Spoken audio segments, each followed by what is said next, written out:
নমস্কার, নিউজ 18 বাংলায় স্বাগত জানাই। মিমি রয়েছি আপনার সঙ্গে। শুরুতে আমরা যে খবরে নজর রাখবো, এখনো ভোট ঘোষণা হয়নি, কিন্তু তার আগেই রাজ্যে বাহিনী, বাংলায় ভোট ঘোষণার আগেই কেন্দ্রীয় বাহিনী এসআইআর চলাকালীন বিক্ষিপ্ত অশান্তি ভাঙচুর, আইন শৃঙ্খলা নিয়ে তাই ঝুঁকি নিতে নারাজ কমিশন, আর তার জেরেই বাহিনী মোতায়েনের পরিকল্পনা কমিশনের।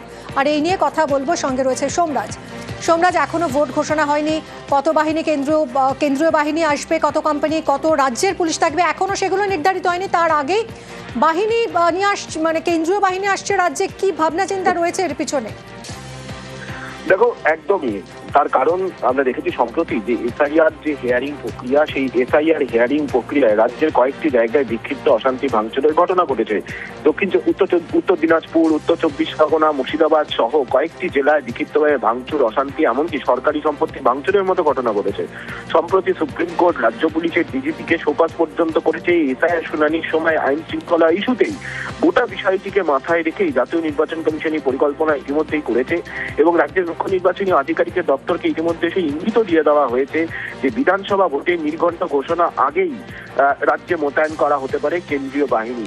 কত সংখ্যক বাহিনী মোতায়েন হবে সেক্ষেত্রে সূত্র মারফত জানা যাচ্ছে, জোর চর্চায় চলছে 100 কোম্পানিরও বেশি বাহিনী মোতায়েন করা হতে পারে নির্ঘণ্ট প্রকাশের আগেই। তবে রাজ্য জুড়ে সব জায়গায় নয়, স্পর্শকাতর কিছু এলাকায় এই বাহিনী মোতায়েন করা হতে পারে। বিশেষ করে এসআইআর শুনানি পর্ব চলাকালীন যে জায়গাগুলিতে অশান্তি ভাঙচুরের মতো ঘটনা ঘটেছে, সরকারি সম্পত্তি নষ্টের মতো ঘটনা ঘটেছে, 2021 এবং 2024, অর্থাৎ 2021-এর বিধানসভা ভোট, 2024-এর লোকসভার ভোট, দুইয়ের নিরিখেই এবারে রাজ্যে বাহিনীর পরিমাণ বাড়ছে। তার কারণ, যেহেতু এবারে রাজ্যে বিধানসভা ভোটে দফা কমবে, অর্থাৎ 6 দফা, 7 দফায়, 8 দফায় ভোট এবার রাজ্যে হবে না, তেমনটাই কমিশন সূত্রে খবর। সর্বোচ্চ 4 দফায় ভোট জাতীয় নির্বাচন কমিশন করতে পারে। আর সেই জায়গায় দাঁড়িয়ে যেহেতু ভোটের দফা কমবে, সেই কারণে বাহিনীর সংখ্যাও বাড়বে।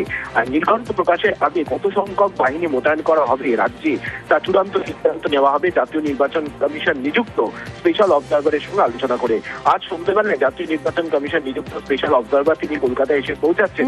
তারপরই তার সঙ্গে আলোচনা করা হবে, তার মতামত নেওয়া হবে এবং তারপরে চূড়ান্ত সিদ্ধান্ত নেবে কমিশন। কিন্তু একটা বিষয় নিশ্চিত, নির্ঘণ্ট প্রকাশের আগেই কমিশন চায় এ রাজ্যে বাহিনী মোতায়েন করতে।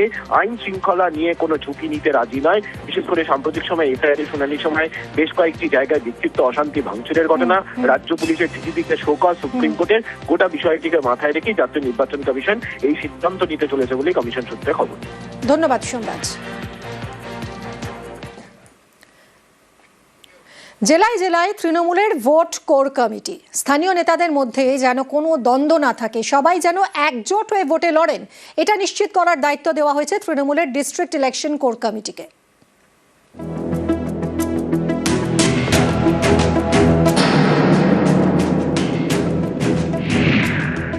বাকির চোখ বিধানসভা ভোটের জন্য জেলায় জেলায় কোর কমিটি তৈরি করেছেন তৃণমূল। এই প্রথমবার নাম ডিস্ট্রিক্ট ইলেকশন কোর কমিটি। এটা সাংগঠনিক নেতৃত্ব সকলের সঙ্গে কথা বলে মসৃণ সাংগঠনিক কাজকর্ম এবং মসৃণ জনসংযোগ। আর নির্বাচনের তো কিছু বিশেষ ধরনের কাজকর্ম থাকে, যেখানে যেখানে দল মনে করেছে সেই প্রয়োজনটা কোর কমিটি দিয়ে সকলকে নিয়ে ভালোভাবে করা যাবে করেছে। একসময় জেলায় জেলায় তৃণমূলের পর্যবেক্ষক পদ ছিল, তা বহুদিন হলো উঠে গিয়েছে। এবার ভোটের আগে তৈরি করা হয়েছে ডিস্ট্রিক্ট ইলেকশন কোর কমিটি। এই কমিটি দেখবে জেলায় নিচু স্তরে যাতে দ্বন্দ্ব মাথাচাড়া না দেয়। জেলা ভিত্তিক সংগঠনের সর্বস্তরে সমন্বয়, সংশ্লিষ্ট সাংগঠনিক জেলায় ভোট প্রচার এবং ভোট ম্যানেজমেন্ট, জেলার সব স্তরের নেতাকর্মীদের নিয়ে কাজ করবে এই কমিটি। ডিস্ট্রিক্ট ইলেকশন কোর কমিটিকে জেলা নেতৃত্বের সঙ্গে সমন্বয় রেখে কাজের নির্দেশ দেওয়া হয়েছে। তৃণমূলের বারাসাত, বহরমপুর, জঙ্গিপুর সাংগঠনিক জেলায় ইতিমধ্যেই এই ভোট কোর কমিটি তৈরি করা হয়েছে। লোকসভা ভোটে বারাসাত, বহরমপুর, মুর্শিদাবাদ এবং জঙ্গিপুরে ঘাসফুল ফুটেছে। বারাসাত ডিস্ট্রিক্ট ইলেকশন কোর কমিটিতে রয়েছেন 16 জন, আহ্বায়ক রথিন ঘোষ, সহ আহ্বায়ক জ্যোতিপ্রিয় মল্লিক। এছাড়াও কমিটিতে রয়েছেন কাকলি ঘোষ দস্তিদার ও সব্যসাচী দত্ত।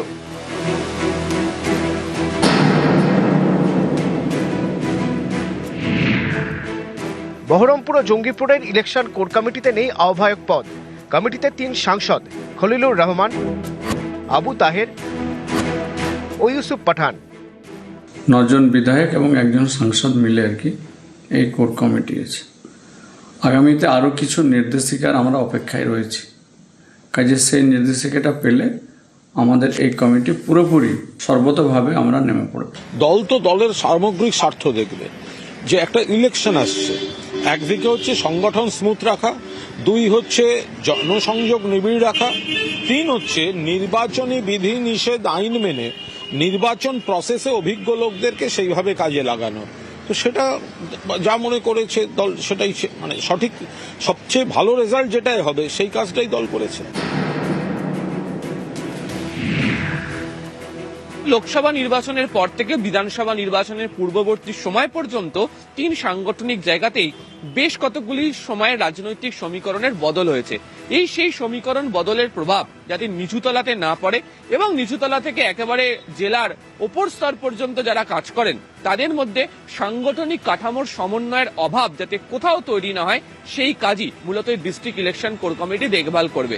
তৃণমূল সূত্রে খবর, প্রয়োজন হলে আগামী দিনে আরো বেশ কতগুলি সাংগঠনিক জেলাতে এই ফর্মুলা গ্রহণ করতে পারে তৃণমূল। ক্যামেরায় অসিত দাসের সাথে আবির ঘোষাল, নিউজ 18 বাংলা, কলকাতা।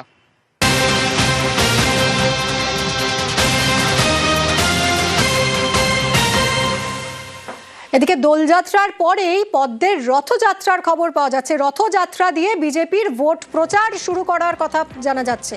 কথা বলবো, সুস্মিতা রয়েছে সঙ্গে। সুস্মিতা, কি পরিকল্পনা রয়েছে রথযাত্রা নিয়ে বিজেপি শিবিরের?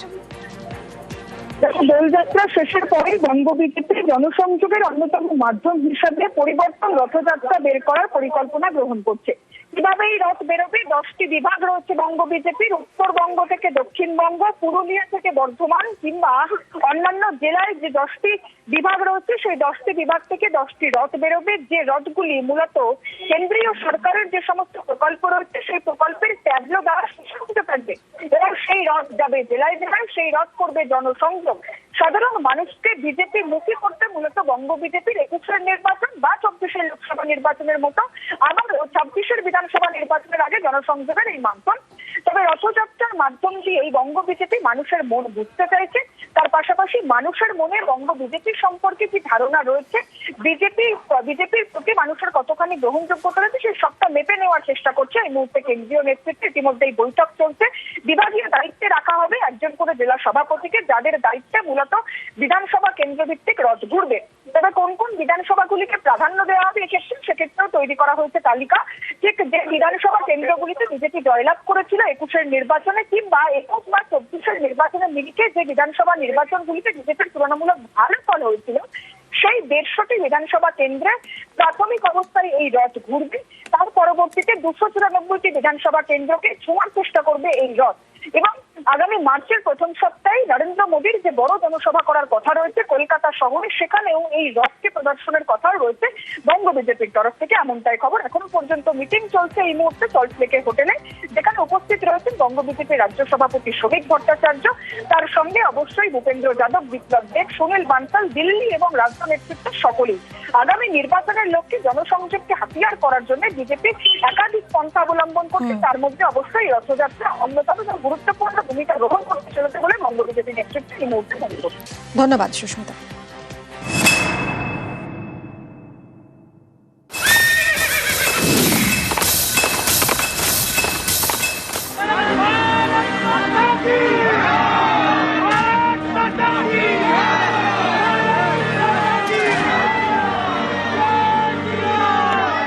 বসন্তের বাংলায় ভোটের হাওয়া, ভোটের পালে গেরুয়া হাওয়া তুলতে ফের বাংলায় বিজেপির রথযাত্রা। 3রা মার্চ দোল, এই দোলযাত্রার পরেই শুরু হবে বিজেপির রথযাত্রা।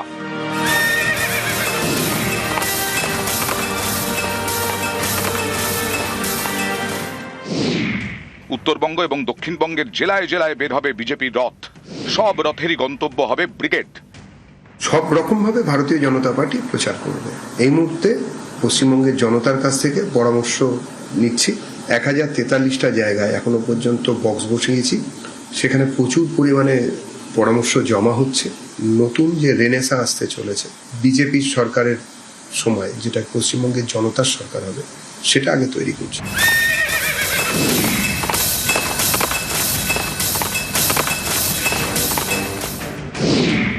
2024-এর লোকসভা ভোট এবং 2021-এর বিধানসভা ভোটের আগেও বাংলায় রথ বের করে বিজেপি।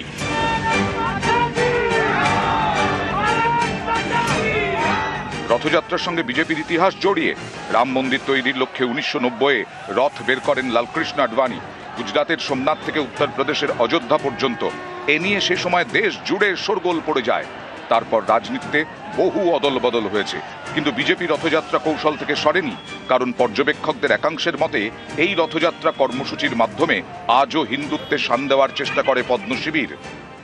আমাদের রথযাত্রা বলতে বিজেপির জনসংযোগ যাত্রা বা পরিবর্তন যাত্রা। সেই পরিবর্তন যাত্রার প্রথাগত ঘোষণা উপযুক্ত সময় হবে। 10টি বিভাগ আছে, 9টি বিভাগে 9টি আমাদের সভা হবে। সেখানে আমাদের কেন্দ্রীয় নেতৃত্ব আসবে, নীতিন গাডকারি থেকে শুরু করে অমিত শাহজি থেকে শুরু করে, তারা 9টি সভা করবে। শনিবার বিজেপির সল্টলেক অফিসে কোর কমিটির বৈঠক হয়। সেখানেই সিদ্ধান্ত নেওয়া হয় এই রথযাত্রা নিয়ে। তবে রাজনৈতিক মহলের অনেকেই মনে করছেন জনসংযোগের মাধ্যমের পাশাপাশি এই রথযাত্রা বা রথ বের করার মাধ্যমে ধর্মীয় মেরুকরণের রাজনীতিতেই শান দিতে চাইছে বিজেপি। ক্যামেরা দীপঙ্করের সঙ্গে সুস্মিতা, নিউজ 18 বাংলা, কলকাতা। ঘাটাল এবং পাঁশকুড়ার মধ্যে তৈরি হবে নতুন রুট। গত বছর ঘোষণা করে রেল মন্ত্রক। অভিযোগ, ঘোষণাই সার, কাজ কিছুই এগোয়নি। স্থানীয়দের দাবি এই প্রকল্পের কাজ দ্রুত শুরু করুক রেল। রেল মানচিত্রে জুড়ুক বিদ্যাসাগরের জন্মভিটে বীরসিংহ গ্রাম। ভোটের আগে এই নিয়েই হাওয়া গরম।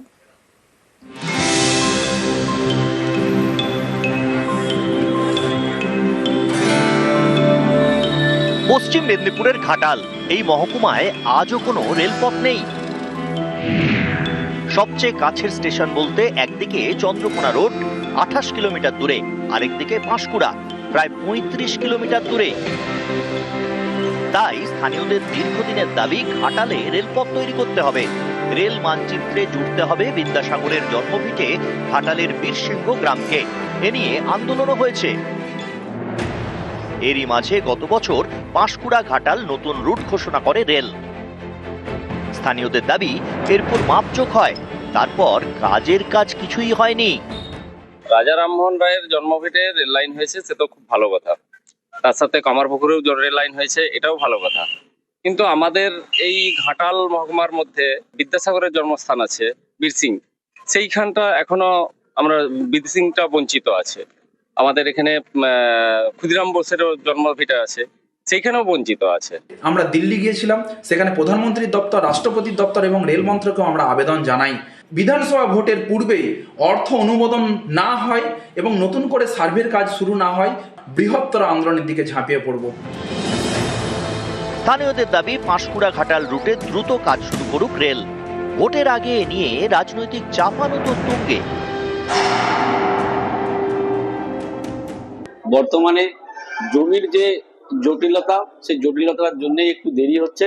আশা করছি এই সরকার, তৃণমূল কংগ্রেস যেভাবে জটিলতা করছে, খুব তাড়াতাড়ি এই জটিলতা আমরা কাটিয়ে উঠতে পারবো। আশা করছি খুব তাড়াতাড়ি এই রেলপথ ঘোষণা হবে, ঘাটালবাসীর দীর্ঘদিনের দাবি পূরণ হবে। এটা আমাদের দীর্ঘদিনের দাবি। এই কাজটা করার জন্য যখন কেন্দ্রীয় রেলমন্ত্রী মমতা ব্যানার্জি ছিলেন, নকশা করে এবং টাকা বরাদ্দ করেছিলেন, যখন বিজেপি সরকার এসেছে সেই সমস্ত প্রকল্পগুলো বন্ধ করে দিয়েছে।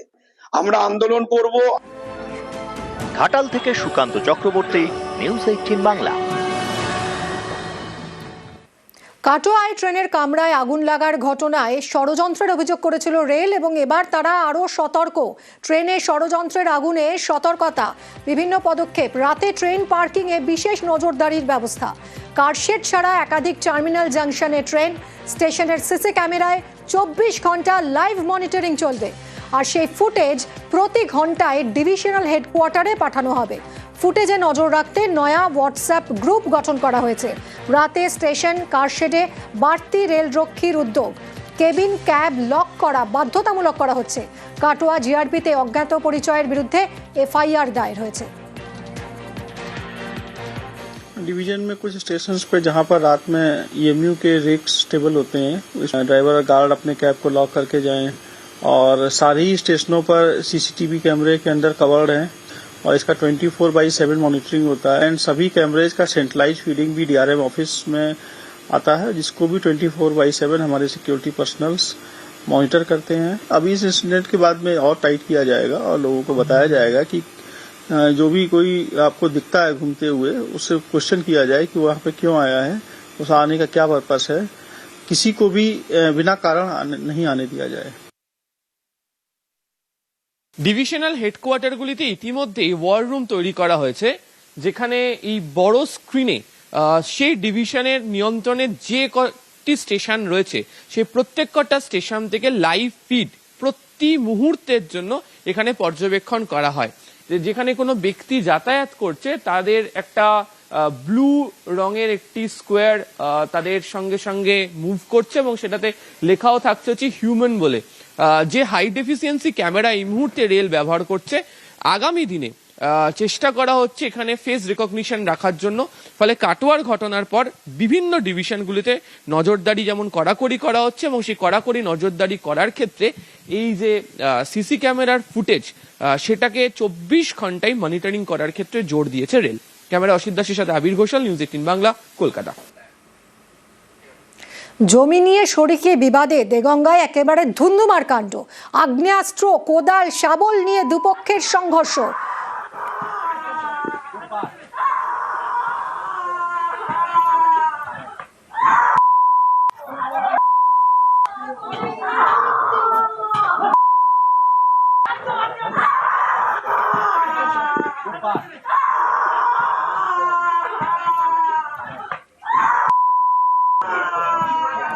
দেগঙ্গার মেঠোয়াটিতে এই ঘটনা ঘটেছে। 8 জন জখম হয়েছেন মারপিটে। দুই ভাইয়ের মধ্যে জমি নিয়ে বিবাদ, আর সেই বিবাদ থেকেই হামলা, পাল্টা হামলা। এক ভাই পাঁচিল তুলে দেয়, আর তখনই আরেক ভাই বহিরাগতদের নিয়ে হামলা চালায়। পাঁচিল ভেঙে ফেলায় শুরু হয় সংঘর্ষ। দেগঙ্গা থানায় অভিযোগ দায়ের করেছে দুপক্ষই।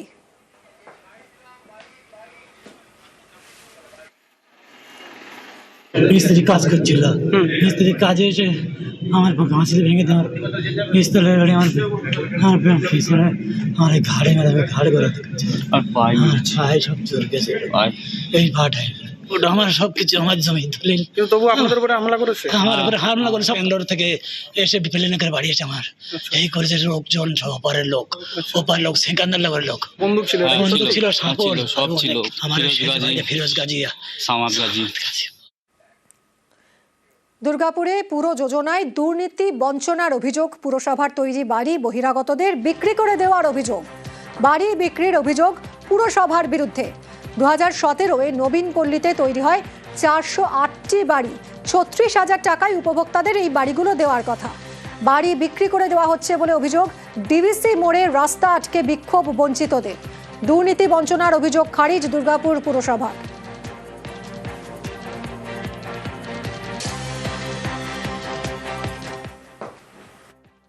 নবীনপল্লীর ঘর বিক্রি হচ্ছে, নবীনপল্লীর মানুষকে একবার জানাবার প্রয়োজন নেই? আমাদের আজকে ঘরগুলো যদি ভেঙে দেয় আমরা কোথায় গিয়ে দাঁড়াবো? তাদেরকে যখন জিজ্ঞাসা করা হচ্ছে তারা বলছে আমাদের ঘরে ডিএমসির লোকরা গিয়ে টাকা নিয়ে এসেছে। মানে ডিএমসির এত দুর্দশা চলে এসেছে, ডিএমসির লোক যাচ্ছে হাতে পায়ে ধরে বাড়ি কেনার জন্য।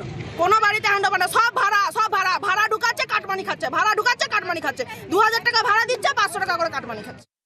এগুলো তো রাস্তা হয়ে যাচ্ছে, এগুলো তো 2 দিন পরে উঠিয়ে দেবে। টাকা জমা দিতে যাচ্ছি, নিচ্ছে না, বলছে বিক্রি হয়ে গেছে। কে বিক্রি করলো? বিক্রিটা করছে এটা কে? তলে তলে সব ভাড়া আছে, বিক্রি করে দিয়েছে, সে তারা আছে। আমরা চাইছি বাড়ি, আমরা কিছু বলবো না, খালি আমাদেরকে বাড়ি দিয়ে দেয় বাস। যে সমস্ত মানুষদের লিস্ট ওই সময় তারা তৈরি করে দিয়েছিলেন সেই লিস্ট অনুযায়ী দেওয়া হচ্ছে। কিছু মানুষ আছেন যারা এখন বলছেন আমাদের ভোটার কার্ড, আধার কার্ড এখানেরই, অথচ আমরা পাইনি, আমরা টাকা দিতে পারিনি। মানে যারা টাকা অলরেডি দিয়েছিলেন টাকাটা দেবেন সরকারি, তবে তো দেওয়া হবে। তো যারা বলছেন যে আমরা তখন দিতে পারিনি, আমরা এখন দিতে ইচ্ছুক, আমরা বিবেচনা করে দেখে নিয়ে সেই মানুষগুলিকেও দেবো। কোনো অস্বচ্ছতার কিছু নেই। তাহলে আমরা এইভাবে ওপেনলি দিতে পারি নাকি? যারা প্রকৃত উপভোক্তা তারাই পেয়েছেন।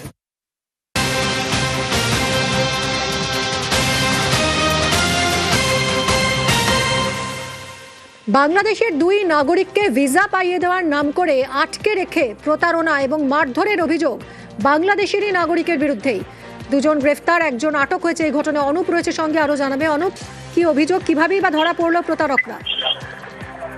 বাংলাদেশের নাগরিককে ভিসা পাইয়ে দেওয়ার নাম করে প্রতারণা, এবং এই ঘটনায় প্রতারণার পরবর্তী ক্ষেত্রে আজকে একটা মারধর করার অভিযোগ, এই অভিযোগে গ্রেপ্তার করে দুজনকে এবং একজনকে আটক করে জিজ্ঞাসাবাদ করা হচ্ছে। মূলত বাংলাদেশের নাগরিককে মেডিকেল ভিসা পাইয়ে দেওয়ার নাম করে এই প্রতারণা করা হয় এবং নিউ টাউন বালিগড়ি এলাকায় একটি জায়গায় তাদের অ্যাপার্টমেন্ট থাকা হয়। সেখানে যখন তারা আসেন 3 লক্ষ টাকা হাতিয়ে নেয় এবং মারধর করার আটকে রাখার অভিযোগ ওঠে। এরপরে টেকনোসি থানার পুলিশ তারা খবর পায় এবং সেখানে হানা দেয়। সেখান থেকে এই দুজনকে ইতিমধ্যে গ্রেপ্তার করা হয়েছে এবং যে দুজনকে প্রতারণা করা হয়েছিল তাদেরকে উদ্ধার করা হয়েছে। এই যে ঘটনা, সেই ঘটনাকে বাংলাদেশিদের সঙ্গে যে প্রতারণা ঘটনা, এর মধ্যে বাংলাদেশে একটি চক্র কাজ করছে বলে এমনটাই পুলিশ জানতে পারছে। বিভিন্ন মানুষকে তারা জানাতো যে মেডিকেল ভিসা তারা পাইয়ে দেবে বিভিন্ন দেশে, সেক্ষেত্রে যখন তারা এখানে আসতো এবং সেখানে তারা প্রতারিত হতো। এবং পরবর্তী ক্ষেত্রে পুলিশ যেটা মনে করছে দুজনকে গ্রেপ্তারের পরবর্তী ক্ষেত্রে আজকে আদালতে পেশ করা হচ্ছে এবং এই যে গোটা ঘটনা একটা বড় সড় একের চক্র কাজ করছে এমনটাই পুলিশ যদি জানতে পারছে। সেই জন্য অভিযুক্তদের জিজ্ঞাসাবাদ করে বাকি চক্রের কিন্তু হত্যা করতে যায় টেকনোসি থানার পুলিশ। ধন্যবাদ।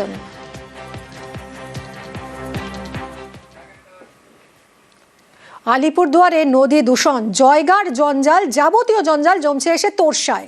জয়গা উন্নয়ন পর্ষদের বিরুদ্ধে উদাসীনতার অভিযোগ, উদ্বেগে পরিবেশ প্রেমীরা।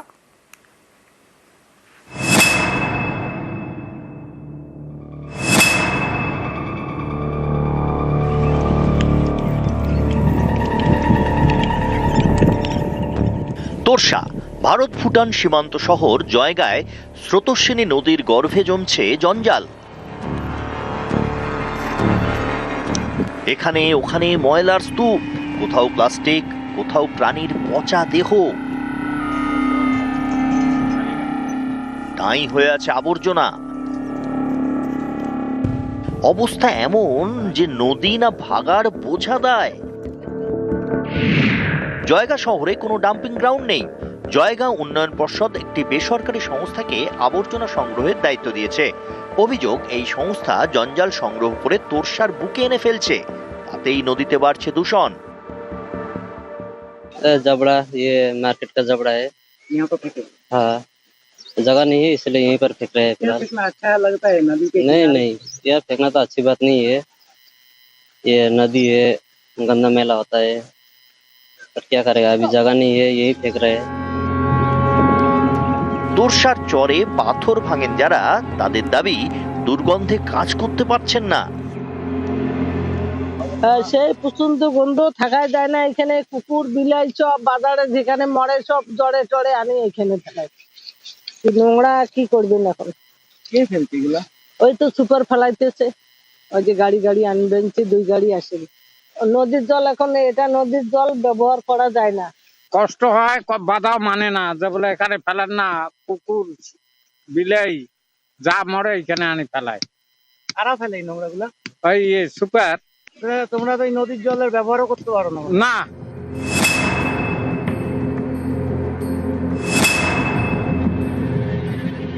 যতক্ষণ না জনগণ উৎখাত করে এখান থেকে ফালাবে না, ততক্ষণ না তো জায়গার বিকাশ হবে, উন্নয়ন হবে, না চা বাগানিয়াদের উন্নয়ন হবে, না এই যে উত্তর বাঙালের উন্নয়ন হবে। কিচ্ছু হবে না এই যে তৃণমূল শাসনে। তুরসা নদীর যেভাবে ডাম্পিং গ্রাউন্ডের মতন করিয়ে দিয়েছে, বাবা কি বলবো বলুন তো। আমরা ইমিডিয়েট সেখানে বলে দিয়েছি ওখানে আর ডাম্প করা যাবে না, এটা বলে দেওয়া হয়েছে। জায়গাতে একটা সলিড ওয়েস্ট ম্যানেজমেন্টের একটা প্রকল্পের খুব দরকার আছে। আমরা জেডি এর পক্ষ থেকে রাজ্য সরকারকে একটা ডিপিআর পাঠিয়েছি, খুব সম্ভবত সেটা আমরা স্যাংশন পেয়ে যাব, আর এই সমস্যাটা সম্ভবত বেশি দিন আর থাকবে না। মানুষ থেকে বন্য প্রাণ, তোরসায় দূষণের কবলে বিপদ প্রত্যেকেরই, চিন্তায় পরিবেশ প্রেমীরা।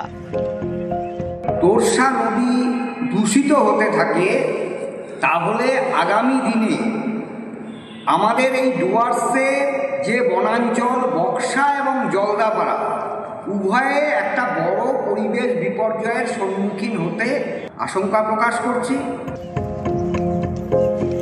আলিপুরদুয়ার থেকে রাজকুমার কর্মকার, নিউজ 18 বাংলা।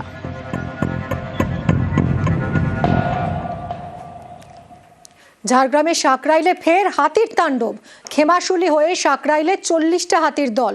সাকরাইলের পেঁচা বিধায় দাপাদাপি দাঁতালের তাণ্ডবে তছনছ চাষের জমি। হাতির দলকে জঙ্গলে ফেরাতে হিমশিম বনকর্মীদের।